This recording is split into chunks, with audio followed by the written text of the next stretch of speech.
Anong sinusulat mo? Composition ko. Anong title niyan? Di ko kayang tanggapin. Oh, bakit di ko kayang tanggapin?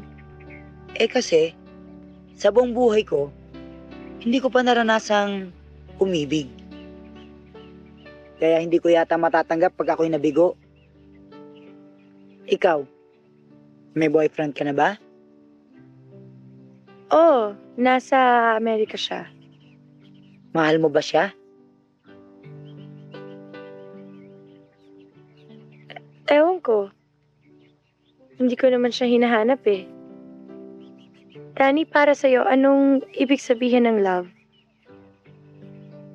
Para sa akin, ang ibig sabihin ng love, yung parang gusto mo lagi makita ang mahal mo. At saka, gusto mo lagi siyang nakakasama.